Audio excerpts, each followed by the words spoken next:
નમસ્કાર વિદ્યાર્થી મિત્રો, ધોરણ 9 વિષય વિજ્ઞાન પ્રકરણ નંબર 6 પેશીઓ. આજે આપણે પ્રકરણ નંબર 6ની આપણે શરૂઆત કરશું.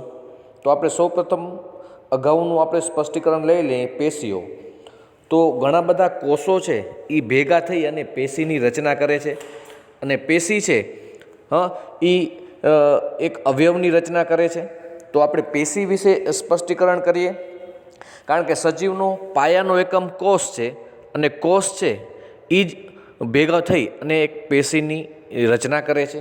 તો આપણે આ ચેપ્ટરની અંદર આપણે ભણીએ પેશીઓ વિશેનું આપણે સ્પષ્ટીકરણ લેશું.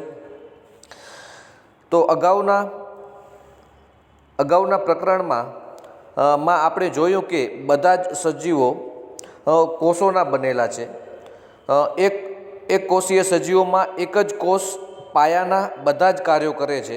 ઉદાહરણ તરીકે અમીબામાં એક જ કોષ દ્વારા હલનચલન, ખોરાકનું ગ્રહણ અને વાયુઓનો વિનિમય અને ઉત્સર્જન જેવા કાર્યો થાય છે. મિત્રો, આપણે એક કોષી સજીવ જોયું કે જેનું શરીર એક જ કોષનું બનેલું હોય. તો એના અંદર અમીબાનું ઉદાહરણ પેરામિશિયમ. તો આ બધા છે એક જ કોષથી બનેલા છે. એમાં એક જ કોષ છે એ તમામ ક્રિયાઓનું નિયમન, નિયંત્રણ અને સંચાલન કરે છે, હલનચલન પણ કરે છે. હવે આપણે અહીંયા પેશી જોશું. તો પેશીમાં આપણે મુદ્દામાં આગળ સ્પષ્ટીકરણ લઈએ તો અહીંયા પરંતુ જો બહુકોષીય સજીવોમાં કોષો લાખોની સંખ્યામાં હોય છે, જેમાં મોટા ભાગના કોષો વિશિષ્ટ પ્રકારના જૂજ કાર્યો કરવા માટે જ સક્ષમ હોય છે. પ્રત્યેક વિશિષ્ટ કાર્ય કોષોના વિભિન્ન સમૂહ દ્વારા થાય છે. કોષોના આ સમૂહ વિશિષ્ટ કાર્યોને જ સચોટ રીતે પૂર્ણ કરવા સક્ષમ હોય છે. માનવમાં સ્નાયુ કોષોના સંકોચન અને શિથિલનને લીધે હલનચલન થાય છે. ચેતાકોષો સંદેશાઓનું વહન કરે છે. મિત્રો, અહીંયા આપણે થોડુંક એનું સ્પષ્ટીકરણ કરી લઈએ કે મનુષ્યની અંદર સ્નાયુ કોષો છે એ સંકોચન અને શિથિલિન એટલે કે સ્નાયુઓ છે એ ઇલાસ્ટિકની જેમ ખેંચાય છે અને પાછા સંકોચાઈ જાય છે. આપણે દોડીએ છીએ ત્યારે આપણા શરીરના સ્નાયુઓ ખેંચાય છે, પછી જ્યારે આપણે દોડવાનું બંધ કરી દઈએ અથવા એ જ્યારે આપણે દોડવાનું કાર્ય નથી કરતા હોતા ત્યારે સ્નાયુ છે એ શિથિલિન અવસ્થામાં હોય છે. બીજું મિત્રો, અહીંયા આપણે જોવા જઈએ છીએ તો અલગ અલગ પેશીઓ છે એ પોતે તમામ જે કાર્યો છે એ પોતાનું જે મર્યાદામાં રહીને કરે છે.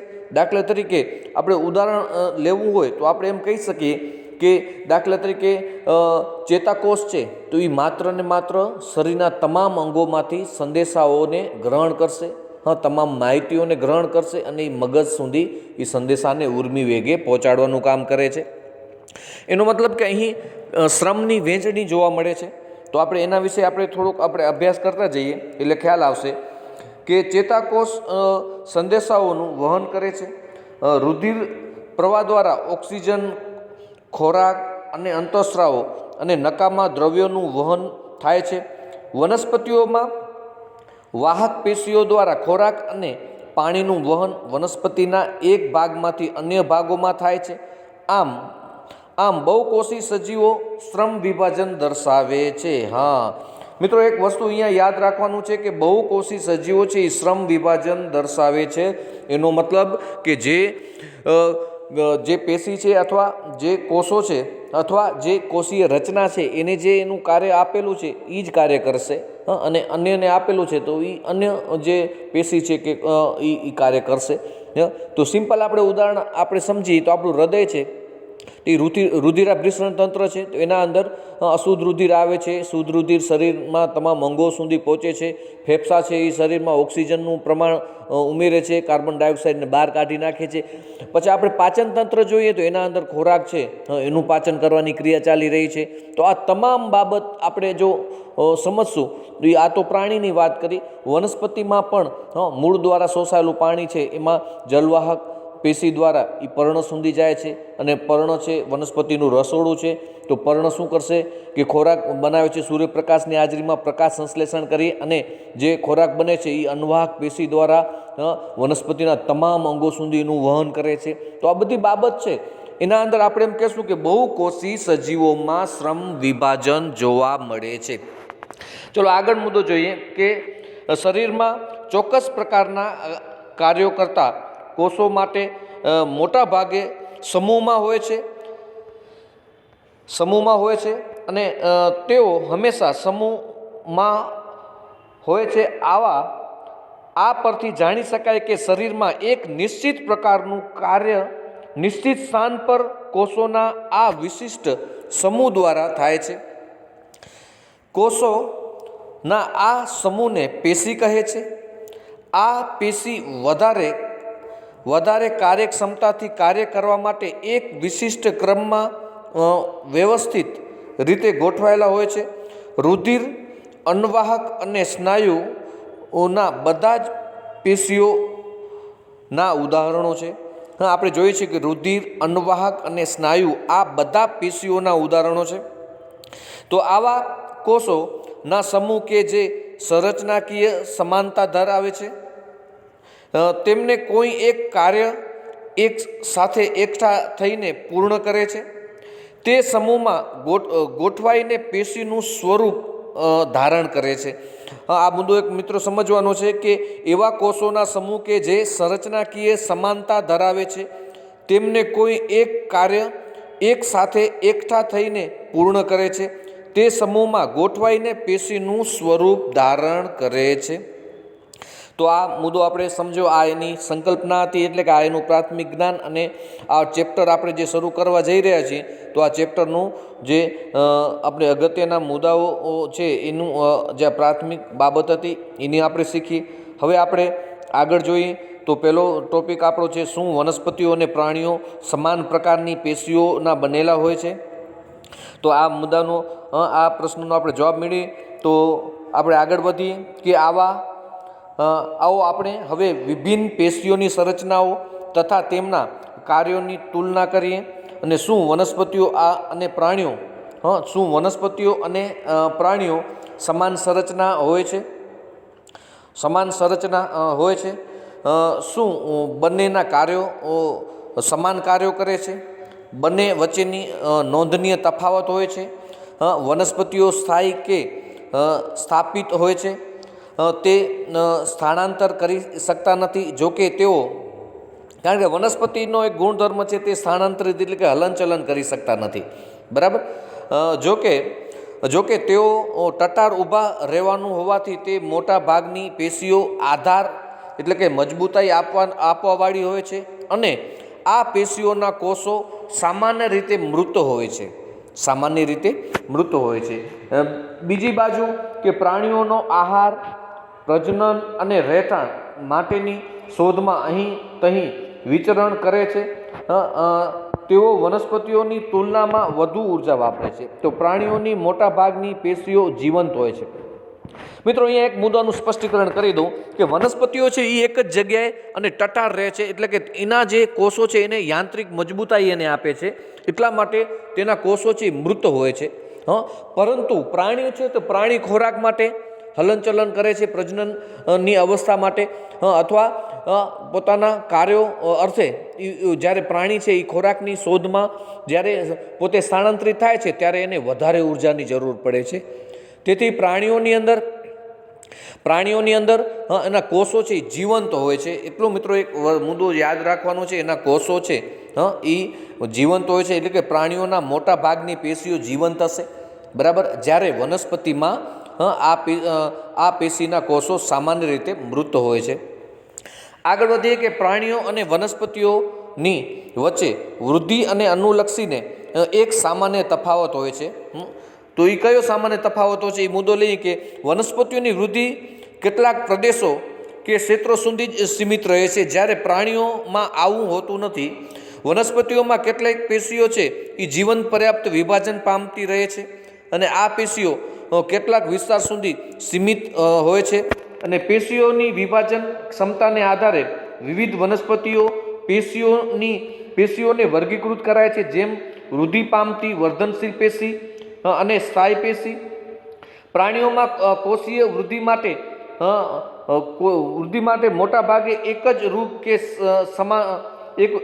કે સમાન હોય છે, આથી પ્રાણીઓમાં વર્ધમાન અને અવર્ધમાન પ્રદેશો જેવી કોઈ સીમા રેખા હોતી નથી.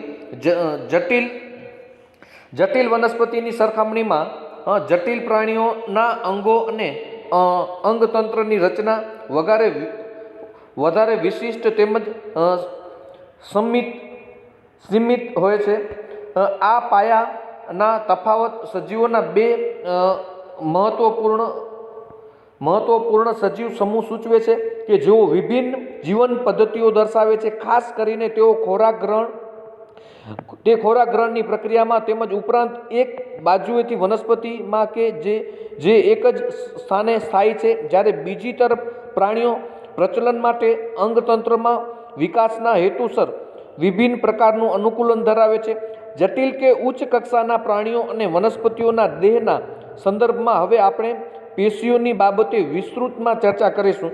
મિત્રો, અહીંયા આપણે એક સ્પષ્ટીકરણ પાછું ફરી એક વખત સમજવા જેવી એ બાબત રહેલું છે કે વનસ્પતિ છે, એના જે વનસ્પતિનું પ્રકાંડમાં આગળના ભાગમાં જે વૃદ્ધિ કરે છે, વૃદ્ધિ અને વિકાસ, એમાં વર્ધનશીલ પેશી છે. અને વનસ્પતિ છે, એના પ્રકાંડોને આપણે કાપી નાખીએ છીએ તો એ નવા એના પ્રકાંડ પાછા આવી જાય છે, બરાબર. પરંતુ પ્રાણીઓમાં એવું હોતું નથી. પ્રાણીઓમાં એનો અંગ ઉપાંગ જો કદાચ તૂટી જાય અથવા અંગ ઉપાંગ કદાચ કપાઈ જાય તો એ નવા અંગ ઉપાંગ આવતા નથી. માટે એ એક મુદ્દો સમજવાનો છે આપણા માટે. ચલો હવે આપણે આગળનો મુદ્દો લઈએ છીએ, બરાબર. આપણે ઘરે પણ આ એક પ્રયોગ કરી શકીએ છીએ કે વનસ્પતિ પેશી છે, એને આપણે ડેવલપ કર્યું. તો આપણા ઘરે ડુંગળી હોય તો એ ગ્લાસની અંદર પાણી ભરવાનું અને ડુંગળીનું નીચેના જે મૂળ છે ને એ પાણીમાં ડૂબે એ રીતે આપણે છે એને ડૂબાડવાનું છે. એને 2-3 દિવસ તમે ઘરે રાખી મૂકશો તો જે ડુંગળી છે એના નીચેના જે મૂળ છે એ વર્ધનશીલ પેશી એમાં પણ આવેલી હોય છે. એને કારણે મૂળ છે એનો વિકાસ થશે, એની વૃદ્ધિ થશે અને ડુંગળીનો જે આખો ઉપર એના પર્ણ છે એ પણ આવવાની શરૂઆત થશે. આપણે અત્યારે શિયાળાની સિઝન છે તો આપણે આ પ્રયોગ કરી અને આપણે સમજ મેળવી શકીએ છીએ. આપણે ઘરે પણ કરી શકીએ છીએ. બહુ સિમ્પલ છે. તો અહીંયા આકૃતિમાં પણ બતાવેલું છે, બરાબર. તો હવે પ્રવૃત્તિ કરીએ. આપણે આગળ સમજતા જઈએ કે 2 કાચના જાર લો અને તેઓને પાણી વડે સંપૂર્ણ ભરી દો. હવે ડુંગળીના 2 કંદ લો અને પ્રત્યેક જારમાં 1-1 એમ મૂકો, જે રીતે આકૃતિ 6.1માં દર્શાવેલ છે. થોડાક દિવસ પછી બંને ડુંગળીના કંદના મૂળની લંબાઈ માપો. મિત્રો, આ પ્રયોગ તમે ઘરે કરી શકો છો. એની મૂળની લંબાઈ તમે માપશો તો મૂળની લંબાઈમાં વધારો જોવા મળશે, બરાબર. તો પહેલા દિવસે આપણે જોશું તો એનો વિકાસ થવાની શરૂઆત થતી હશે એટલે આપણી લંબાઈ ઓછી હશે. બીજા દિવસે, ત્રીજા દિવસે મૂળની લંબાઈ તમે માપતા જશો, ધીરે એની લંબાઈમાં વધારો થતો જશે. આગળ જોઈએ કે બીજા જારમાં રાખેલી ડુંગળીના કંદના મૂળને ચોથા દિવસે 1 સેન્ટીમીટર કાપી નાખો.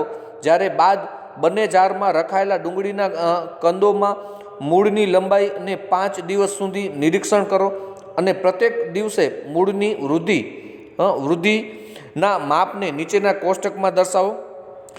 હવે મૂળ જે વધે છે એને તમે કાપી નાખશો તો પાછા થોડું અંદર મૂકી દેશો, થોડા સમય પાછી મૂળ છે એની લંબાઈમાં વધારો થવા માંડશે. તો આપણે કહી શકીએ કે વનસ્પતિના પ્રકાંડ અને મૂળ બંનેમાં વર્ધનશીલ પેશી છે, જેને કારણે એ વૃદ્ધિ વિકાસ થાય છે. એ મુદ્દોનું આપણે સ્પષ્ટીકરણ લેવાનું છે. હવે આપણે આગળ જોઈએ. હવે આગળની બાબત જોઈએ કે આપણે અત્યારે ડુંગળીને તો આપણે મૂકી છે એનું કંદને, ડુંગળીનો.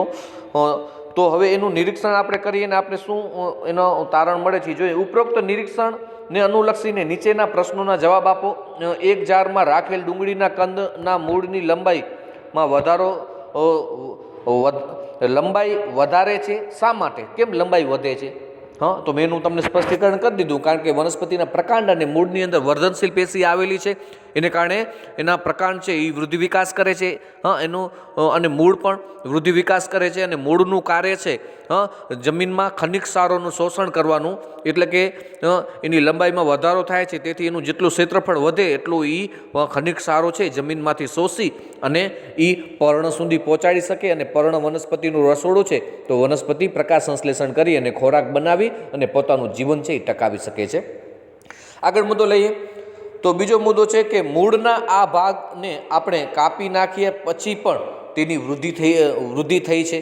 તો એ તમને મેં અત્યારે જ કીધું કે એને મૂળના ભાગને કાપી નાખશું તો ત્યાં વર્ધનશીલ પેશી પાછી ત્યાં નિર્માણ પામશે અને એને વૃદ્ધિ વિકાસ તરફ આગળ લઈ જશે. જ્યારે આપણે જાર 2માં રાખેલ ડુંગળીના કંદના મૂળના અગ્રભાગને કાપી નાખીએ છીએ ત્યારે શું તે વૃદ્ધિ કરવાનું બંધ કરે છે? શા માટે? કારણ કે જો એનો આગળ વર્ધનશીલ પેશીનો જે ભાગ છે એ કદાચ જો ત્યાંથી આપણે કાપી નાખીએ તો વૃદ્ધિ વિકાસ છે એનો અટકી જશે.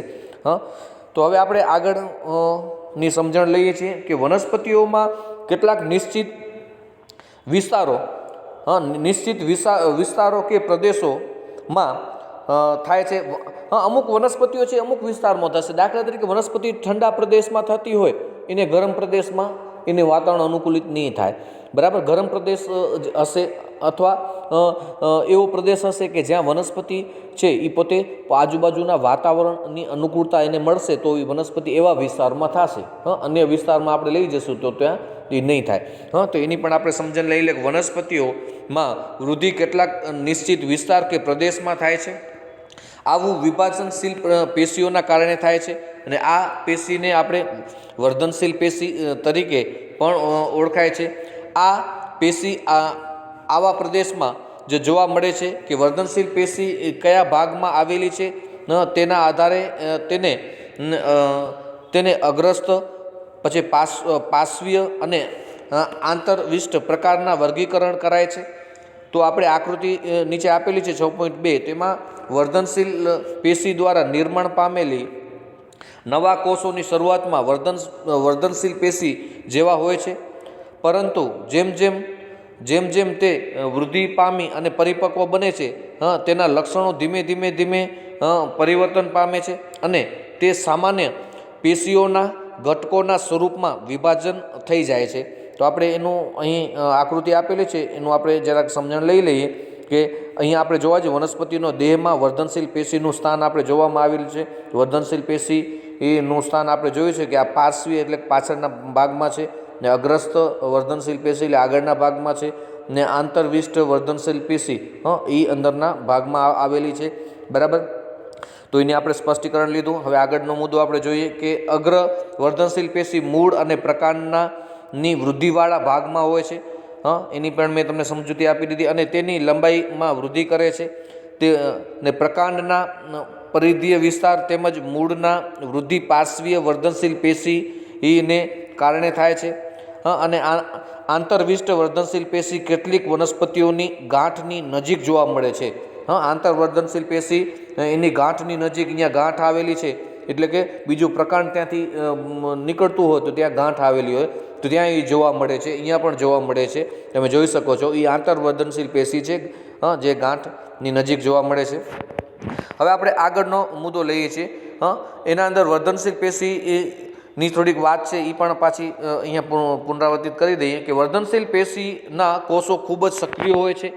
તેમાં કોષરસ વધારે ઘટ, પાતળી સેલ્યુલોઝયુક્ત દિવાલ અને સ્પષ્ટ કોષ કેન્દ્ર ધરાવે છે. તેઓ રસધાની ધરાવતા નથી. શું આપણે વિચારી શકીએ કે તેઓ રસધાની કેમ ધરાવતા નથી? તો તેના માટે કોષોની પર આધારિત પ્રકરણમાં ઉલ્લેખનીય રસધાનીઓના કાર્યો વિશે જ્ઞાનનો ઉપયોગ કરવાનો છે. કારણ કે રસધાનીઓ ધરાવે છે, કારણ કે અગ્રભાગમાં છે રસધાની કોષ રસ છે એ ઘટ હશે અને પાતળી સેલ્યુલોઝની કોષ દિવાલ અને સ્પષ્ટ કોષ કેન્દ્ર ધરાવે છે. બરાબર, વર્ધનશીલ પેશી. હવે આપણે સ્થાયી પેશીનો અભ્યાસ કરવાનો છે મિત્રો. સ્થાયી પેશી એની અહીંયા આપણે આકૃતિ પણ આપેલી છે તો એનું પણ આપણે વ્યવસ્થિત અભ્યાસ કરીએ. તો સ્થાયી પેશી તો વર્ધનશીલ પેશી દ્વારા નિર્માણ પામેલા કોષોનું શું થાય છે? તેઓ વિશિષ્ટ કાર્યો કરે છે અને વિભાજન પામવાની ક્ષમતા ગુમાવે છે. તેને પરિણામે સ્થાયી પેશીનું નિર્માણ થાય છે. આ પ્રકારની એક વિશિષ્ટ કાર્ય કરવા માટે સ્થાયી સ્વરૂપે આકાર પ્રાપ્ત કરવાની ક્રિયાને આપણે વિભેદીકરણ કહે છે. વિભેદીકરણને લીધે વિવિધ પ્રકારની સ્થાયી પેશીઓનો વિકાસ થાય છે. આપણે મિત્રો અહીંયા એનો ડાયાગ્રામ છે એનું આપણે થોડુંક સ્પષ્ટીકરણ લઈ લઈએ છીએ. અહીંયા આપણે જે ઉપરનો પાર્ટ છે હા એનો અહીંયા પ્રકારનો એક છેદ લીધેલો છે, બરાબર, એક આડો છેદ લેવામાં આવેલો છે હા. તેથી આપણે એનું ઉપરનું સ્તર અધિસ્તર છે. પછી સ્થૂલ કોણો છે, જે ખૂણાના ભાગમાં વનસ્પતિનું સ્થૂલન થાય ને સ્થૂલ કોણક કહે છે, બરાબર, અધિસ્તર. પછી મૃદુતક, બરાબર, અને અન્વાહક, બરાબર. પછી જલવાહક અને વાહીપુલ હા એ એના અંદર આવેલા હોય છે, બરાબર. એની આપણે વાત કરી. હવે મિત્રો થોડુંક આપણે આગળ મુદ્દાઓની સ્પષ્ટીકરણમાં લઈ લઈએ તો એક પ્રવૃત્તિ આવે છે, તો પ્રવૃત્તિ સમજી લઈએ છીએ, બરાબર. પ્રવૃત્તિ 6.2 કે એક વનસ્પતિનું પ્રકાંડ લ્યો અને તમારા શિક્ષકની મદદથી તેના પાતળા છેદ લ્યો. હવે બધા જ છેદને સેફેનિનની અભિરંજિત કરો અને એક સ્પષ્ટ સારા છેદની સ્લાઇડ પર આસ્થાપિત કરી ગ્લિસરીનનું એક ટીપું તેના પર મૂકો.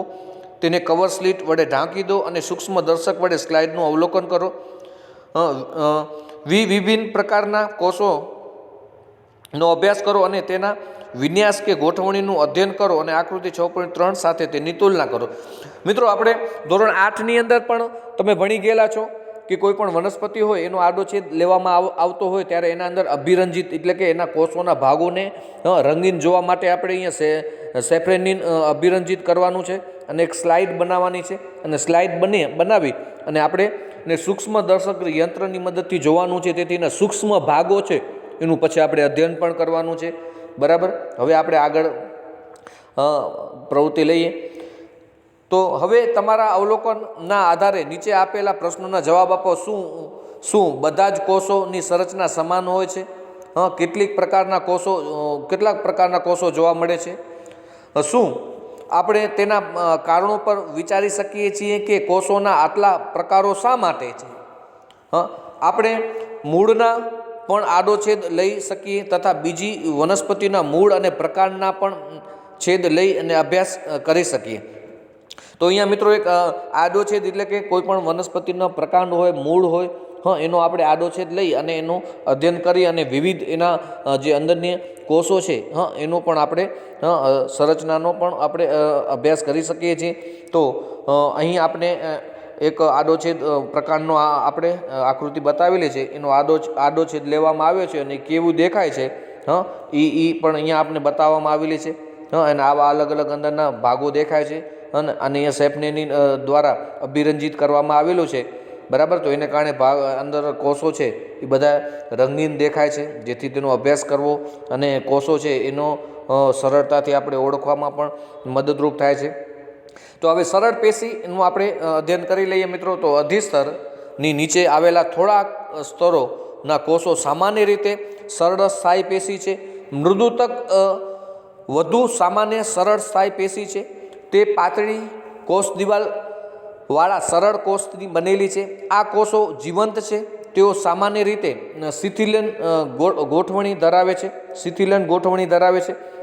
તો આવી રીતે આ પ્રકારના પેશીના કોષો વચ્ચે ઘણો અવકાશ એટલે કે આંતરકોષીય અવકાશ રહેલો છે. આંતરકોષીય અવકાશ એટલે કે કોષો વચ્ચેની જગ્યા. આપણે અહીંયા આકૃતિમાં જોયું છે, અહીંયા કોષો વચ્ચે ઘણો આંતરકોષીય અવકાશ જોવા મળે છે. એટલે આંતરકોષીય અવકાશ એમાં જોવા મળે છે. ચલો હવે આપણે આકૃતિ 6.4a માં જે જોવા મળે છે એનું આપણે અધ્યયન કરશું. તો આ પેશી સામાન્ય રીતે ખોરાકનો સંગ્રહ પણ કરે છે. કેટલીક પરિસ્થિતિઓમાં તે મૃદુતક પેશી ક્લોરોફિલ ધરાવે છે અને પ્રકાશ સંશ્લેષણનું પણ કાર્ય કરે છે. તેથી તે હરિત કણોતક કે નીલ કણોતક પેશી પણ કહે છે. જલીય વનસ્પતિઓમાં મોટા ભાગમાં હવા કોટરો કે વાત કોટરો મૃદુતક પેશીના કોષોમાં હોય છે. એમાં વાયુ કોટરો એટલે કે એને વાત કોટરો કહેશું, બરાબર. તો એ હોવાને કારણે વનસ્પતિ છે તો એ પાણી ઉપર સરળતાથી તરી શકે છે, એટલે કે તારક બળ મળે છે. જે વનસ્પતિને તરવા માટે તારક બળ એટલે કે ઉત્પ્લાવક બળ આપે છે ને આ પ્રકારની મૃદુતક પેશીને વાયુતક પેશી કહેવામાં આવે છે. જેના પોલા ભાગ છે એના અંદર વાયુ ભરેલો હોય છે, એટલે કે એના કારણે એ પાણી ઉપર તરી શકે ને તારક બળ મળે છે. એ મુદ્દો આપણે અહીંયા સમજવાનો હતો. ચલો હવે આગળ આપણે લઈ મુદ્દો. તો વનસ્પતિઓ હા, વનસ્પતિઓની નમ્યતાનું લક્ષણ એક અન્ય સ્થાયી પેશી જેને સ્થૂળ કોણોતક પેશીને કારણે હોય છે.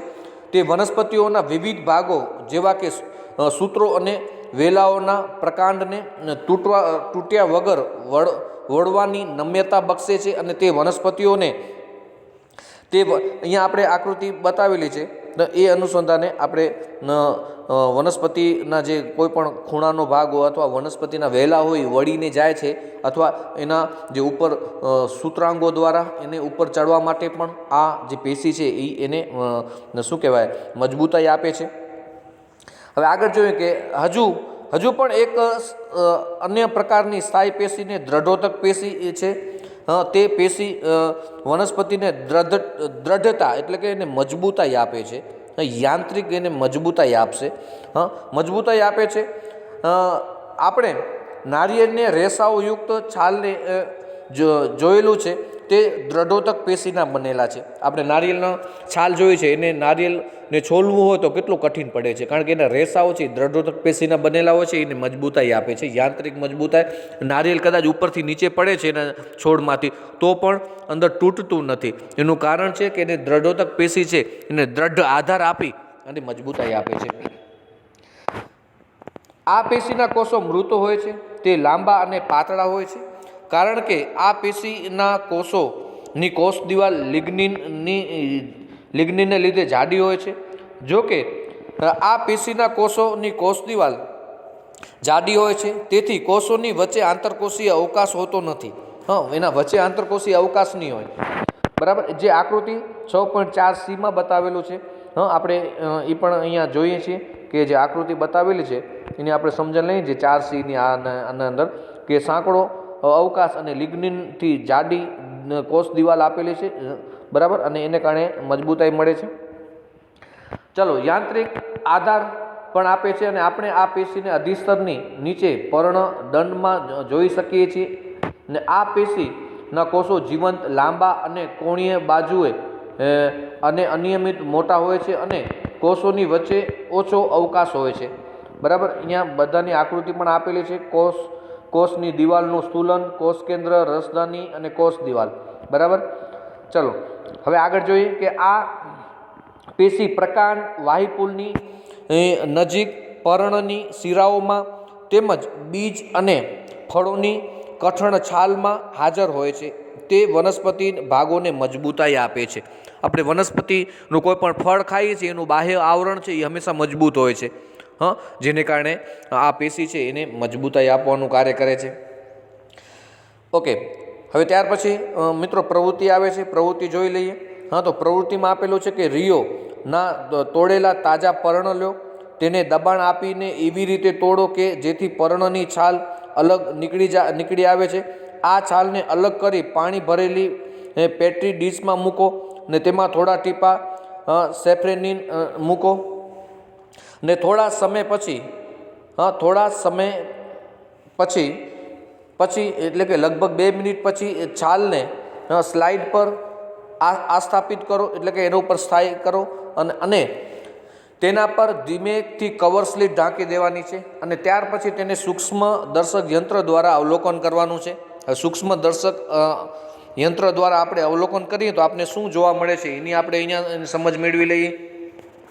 જે તમે અવલોકન કરી રહ્યા છો તે સૌથી બહારના સ્તરના કોષો જેને આપણે અધિસ્તર કહે છે કે અધિસ્તર સામાન્ય રીતે એક સ્તરનું બનેલું છે. વધારે શુષ્ક વસાહતોમાં આવેલી કેટલીક વનસ્પતિઓમાં અધિસ્તર જાડું હોય છે. તે પાણી ગુમાવવાની સામે વનસ્પતિને રક્ષણ આપે છે. વનસ્પતિની સમગ્ર સપાટી અધિસ્તરના બાહ્ય આવરણ વડે ઢંકાયેલી હોય છે. તે વનસ્પતિના બધા જ ભાગોને રક્ષણ આપે છે. વનસ્પતિના હવાઈ ભાગોના અધિસ્તર સાથે જળ પ્રતિરોધક મીણના સ્રાવથી એક સ્તર બનાવે છે. મિત્રો એક વસ્તુ આપણે સમજવાની રહે કે પાણીની અંદર વનસ્પતિના પર્ણ પડ્યા હોય તો કોવાઈ ન જાય, સડી ન જાય? પ્રશ્ન થાય. આપણા પણ અંગો ઉપાંગો છે પાણીની અંદર થોડો સમય સુધી પડ્યા હોય તો પણ કેવા ફોગી જાય છે. તો વનસ્પતિના પર્ણો છે એ અમુક વનસ્પતિ પાણીની અંદર જ સ્થાયી રહે છે. તો એના પર્ણો છે એ સતત પાણીમાં રહેવાને કારણે સડી ન જાય. આપણે પ્રશ્ન થાય, પરંતુ એની બહારનું અધિસ્તર છે પર્ણનું, એમાં મીણ જેવો પદાર્થ એ પેશી દ્વારા ઉત્પન્ન કરવામાં આવે છે અને એને કારણે પાણી છે એની અસર પર્ણને લાગતી નથી અને છોડ પણ એ પાણીની અંદર રહી અને પોતાનો વૃદ્ધિ વિકાસ કરે છે, બરાબર. અને આ વધારાનું સ્તર પાણીના વયની સામે રક્ષણ, યાંત્રિક ઈજા અને પરોપજીવી ફૂગ સામે રક્ષણ આપે છે. તો અધિસ્તરીય કોષોનું કાર્ય રક્ષણ કરવાનું હોય છે. તેના સ્તરના કોષો કોઈ પણ પ્રકારના આંતરકોષીય અવકાશ વગર સળંગ સ્તર બનાવે છે. મોટા ભાગના અધિસ્તરીય કોષો અપેક્ષિત રીતે ચપટા હોય છે. સામાન્ય રીતે તેમની બાહ્ય તથા પાર્શ્વ દિવાલ ને આંતરિક કોષ દિવાલ કરતાં જાડી હોય છે. આ આંતરિક એટલે અંદરની જે કોષ દિવાલ છે એના કરતાં કોષ દિવાલ જાડી હશે. બાહ્ય કોષ દિવાલ છે એ જાડી હશે. તો સામાન્ય રીતે તેમની બાહ્ય તથા પાર્શ્વ કોષ દિવાલ આંતર કોષ દિવાલ કરતાં જાડી હશે. આંતર એટલે અંદરની જે કોષ દિવાલ કરતાં બહારની અથવા પાર્શ્વ એ મજબૂત હશે, જાડી હશે. ચલો આગળ જોઈએ. એનો અહીં આકૃતિ પણ એક આપેલી છે, એની પણ આપણે સમજણ લઈ લઈએ. તો રક્ષક કોષો અને અધિસ્તરીય કોષો છે અને પાર્શ્વ દેખાવ પણ આપને આપેલો છે, એ આકૃતિ બતાવી છે એમાં. અને બીમાં આપેલો છે સમતલીય દેખાવ, બરાબર. એનો સમતલીય દેખાવ પણ આપેલો છે. એમાં વાયુરંધ્રો પણ આવેલા છે, વધારાનું પાણી છે એ ગુમાવે છે. અને રક્ષક કોષો છે એ પર્ણરંધ્ર ખુલ બંધ કરવાની ક્રિયામાં એ અગત્યની ભૂમિકા ભજવે છે, બરાબર. અહીંયા આપણે એનો પણ આકૃતિ દ્વારા આપણે અભ્યાસ લીધો. હવે આપણે આગળનો મુદ્દો લઈએ. તો આગળના મુદ્દાની અંદર આપણે એનું સ્પષ્ટીકરણ લેવાનું છે. તો આપણે આગળનો મુદ્દો લઈએ છીએ. ચલો, આપણે પર્ણના અધિસ્તરમાં નાના નાના છિદ્રો અહીં અવલોકિત કરી શકીએ છીએ, એટલે કે આપણે જોઈ શકીએ છીએ. આવા છિદ્રોને વાયુરંધ્ર કહેવામાં આવે છે. તો વાયુરંધ્ર વૃક્કાકાર કે મૂત્રપિંડ આકારના બે કોષો દ્વારા આવૃત હોય છે, જેને રક્ષક કોષો કહે છે. તે કોષો વાતાવરણમાં વાયુના વિનિમય માટે આવશ્યક હોય છે અને બાષ્પોત્સર્જન એટલે કે બાષ્પ સ્વરૂપે પાણી ગુમાવવાની ક્રિયા પણ વાયુરંધ્રો દ્વારા થાય છે. મિત્રો, આપણે જોયું છે કે મૂળ દ્વારા પાણીનું શોષણ થાય છે અને પર્ણ સુધી આવે છે. અને પર્ણ વનસ્પતિનું પ્રકાશ સંશ્લેષણની ક્રિયામાં છે એ પાણીનો ઉપયોગ કરે છે. અને વધારાનું પાણી છે એ પર્ણરંધ્ર એટલે કે ઉપરના જે છિદ્રો દ્વારા પાણીને રક્ષક કોષો દ્વારા વાતાવરણમાં ગુમાવવાની ક્રિયા રક્ષક કોષો કરે છે. અને વાયુરંધ્ર છે વાતા વિનિમયની પણ ક્રિયા કરે છે. એની પણ આપણે આકૃતિનું આપણે અધ્યયન કર્યું. ત્યાર પછી અહીંયા યાદ રાખો કે પ્રકાશ સંશ્લેષણ માટે કયો વાયુ આવશ્યક છે. વનસ્પતિમાં બાષ્પોત્સર્જનની ભૂમિકા શોધો. આપણે પ્રકાશ સંશ્લેષણની ક્રિયા આપણે વનસ્પતિ કરે છે, એમાં કયો વાયુ જવાબદાર છે? તો એમાં CO2 કાર્બન ડાયોક્સાઇડ વનસ્પતિ શ્વસન ક્રિયામાં લે છે અને ઓક્સિજન છે એ બહાર કાઢે છે, બરાબર. અને બાષ્પોત્સર્જનની ભૂમિકામાં રક્ષક કોષો કરે છે, એટલે કે વાતા વિનિમયની ક્રિયા છે એ પર્ણરંધ્ર દ્વારા થાય છે. આગળનો મુદ્દો લઈએ કે મૂળના અધિસ્તરીય કોષો પાણીનું શોષણ કરવાનું કાર્ય કરે છે. કારણ કે મૂળના આગળના કોષો છે એ શું કરે છે? પાણીનું અને ખનિજ ક્ષારોનું શોષણ કરી અને જલવાહક પેશી દ્વારા એ વનસ્પતિના પર્ણ સુધી પહોંચાડે છે. સામાન્ય રીતે વાળ જેવા વૃદ્ધિ પામતા લાંબા પ્રવર્ધક ધરાવે છે, જેથી તેમની પાણીનું અભિશોષણ કરવાની ક્ષમતા વધારે છે. એટલે કે મૂળ છે એ પાણી શોષવાની ક્ષમતા છે એ વધારે છે, બરાબર. ચલો, મરુ નિવાસી એટલે રણ પ્રદેશમાં ઉગતી વનસ્પતિઓમાં અધિસ્તર જાડું મીણ જેવું અસ્તર ક્યુટીન એક જલ અવરોધક રાસાયણિક પદાર્થનું બાહ્ય સપાટી પર સ્થૂલન કે લેપન થયેલું હોય છે. કે જ્યાં પાણી રણ પ્રદેશમાં હોય તો ત્યાં શુષ્ક પ્રદેશ છે, ગરમ પ્રદેશ હોય ત્યાં પાણીની માત્રા છે એ જમીનમાં પણ ઓછી હોય. અને શુષ્ક પ્રદેશ હોવાને કારણે વનસ્પતિ ઉપર સૂર્યપ્રકાશની ઇફેક્ટ પણ વધારે પડતી હોય છે. તો ત્યાં આપણે ખાસ ધ્યાન દેવાનું છે કે રણ પ્રદેશ એટલે કે એને મરુ નિવાસી કહેશું. ને કેટલીક વનસ્પતિઓમાં અધિસ્તર જાડું મીણ જેવું અસ્તર ક્યુટીન નું બાહ્ય સપાટી પર સ્થૂલન કે લેપન થયેલું હોય છે.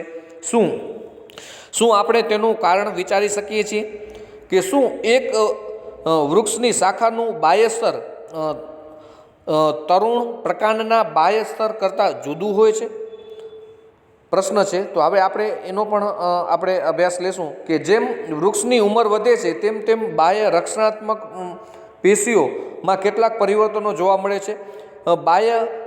બાહ્યકમાંના દ્વિતીય વર્ધનશીલ પેશીઓની પટ્ટીના કોષોની સ્તરીય રચના બનાવીને છાલની રચના કરે છે. આપણે કોઈ પણ જોશું વનસ્પતિનું પ્રકાંડ મોટું થાય ત્યારે બહાર એક છાલનું નિર્માણ જોવા મળતું હોય છે. તો આ પ્રકારે વધારે સ્તરવાળી જાડી છાલનું વૃક્ષ પર નિર્માણ થાય છે અને આ છાલના કોષો મૃત હોય છે. તે આંતરકોષીય અવકાશ વગર આકૃતિ 6.6 ની અંદર આપણે જોશું ચુસ્ત ગોઠવણી ધરાવે છે. તેઓની કોષ દિવાલો પર રૂબેરિન નામનું રસાયણ પર સ્તુલન થયેલું હોય છે અને જે છાલને હવા તેમજ પાણી માટે અપ્રવેશનશીલ પટલ જેવું બનાવે છે. એટલે કે ત્યાંથી અંદર પાણી પણ પ્રવેશી નથી શકતું અને એની છાલ છે એ બહુ મજબૂત હોય છે, એના કોષો છે એ મૃત હોય છે. બરાબર. તો એની પણ આપણે અહીંયા અધ્યયન કરી લઈએ. અહીંયા પણ આપણે એક આકૃતિ બતાવેલી છે, રક્ષણાત્મક પેશી છે.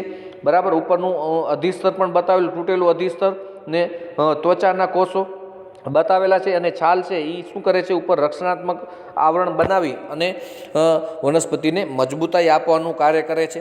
ત્યાર પછી મિત્રો બીજો જટિલ પેશી આપણે જોશું, કારણ કે વનસ્પતિ છે એ મૂળ દ્વારા પાણી શોષે તો છે, પરંતુ પર્ણ સુધી પહોંચાડવા માટે કાર્ય કોણ કરે છે? તો જલવાહક પેશી. તો જલવાહક પેશીમાં જલવાહિનીકી સાથી કોષો જોવા મળશે.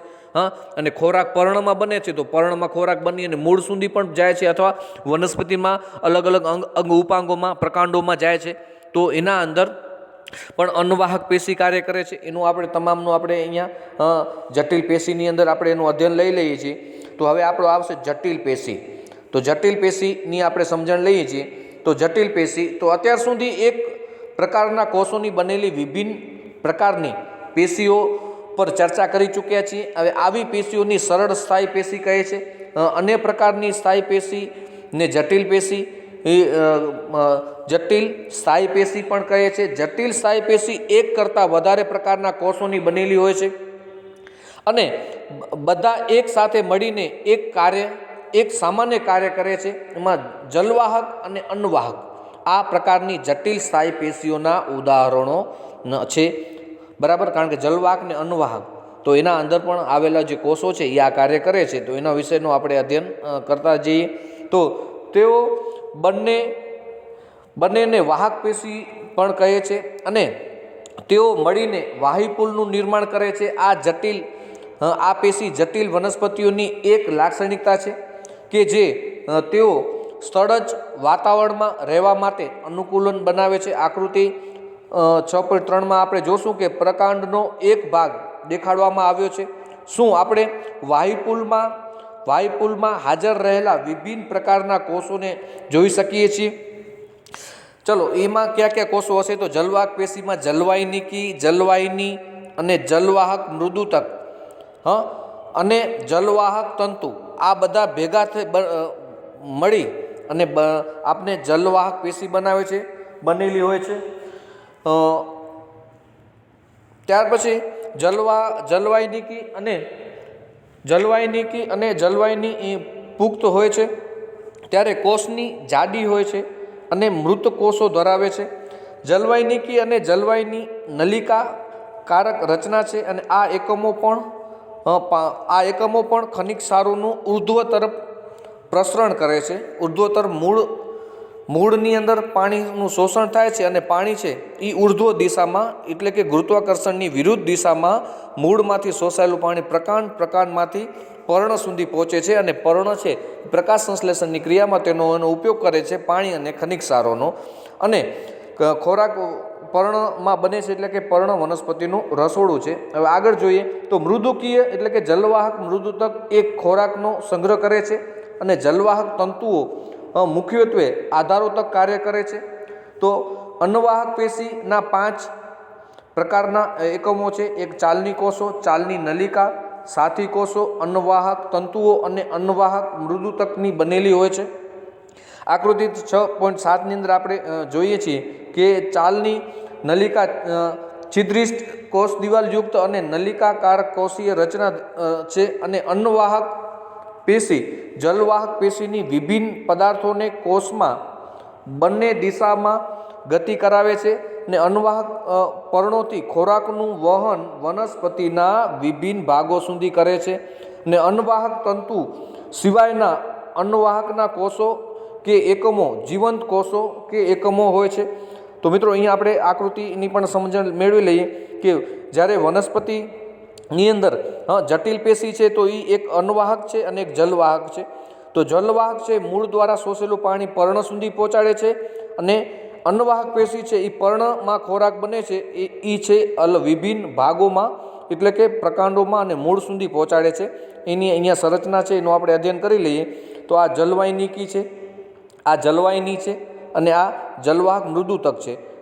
આ ત્રણે ત્રણ ભેગા મળી અને જલવાહિની બનાવે છે એટલે કે પાણી છે એ મૂળ દ્વારા શોષાયેલું પાણી છે પર્ણ સુધી પહોંચે છે. બીજી અન્નવાહક પેશી છે. તો આપણે અન્નવાહક પેશીનો પણ અભ્યાસ કરી લઈએ. તો અન્નવાહક પેશીની અંદર ચાલની પટ્ટિકા છે, ચાલની નલિકા છે, અન્નવાહક મૃદુતક છે અને સાથી કોષો છે. તો જેને કારણે પર્ણ દ્વારા પ્રકાશ સંશ્લેષણની ક્રિયા કરીને જે વનસ્પતિ ખોરાક બનાવે છે તે વનસ્પતિના વિભિન્ન ભાગોમાં એ અન્નવાહક પેશી છે ખોરાકને લઈ અને વનસ્પતિના તમામ અંગો છે, ઉપાંગો છે, બરાબર અંગો છે એના અંદર ખોરાકનું વહન કરાવે છે અને તમામ પ્રકાંડો છે અથવા ફળ છે અથવા કોઈ પણ પુષ્પ છે એને શક્તિ અથવા એની ઉર્જા આપે છે અને આવી રીતે જટિલ સ્થાયી પેશી છે એ કાર્ય કરે છે. તો આપણે આજે ભાગ 1ની અંદર આપણે સરળ પેશી અને જટિલ સ્થાયી પેશીનો આપણે અભ્યાસ કર્યો. હવે એના પછી ભાગ 2ની અંદર આપણે બીજા મુદ્દાઓની પણ આપણે ચર્ચા કરશું, કારણ કે ભાગ 2 છે એ પ્રાણી પેશીઓથી આપણે અભ્યાસ કરવાનો છે. બરાબર, અહીં આપણે વનસ્પતિઓની પેશીઓનો આપણે અભ્યાસ કર્યો. તો મિત્રો અહીં મેં તમને જે તમામ મુદ્દાઓ છે એનું સ્પષ્ટીકરણ કર્યું અને અહીં હવે આપણે આ ભાગ 1નો વિડીયો અહીં પૂર્ણ કરીએ છીએ. આભાર, ધન્યવાદ, થેન્ક યુ.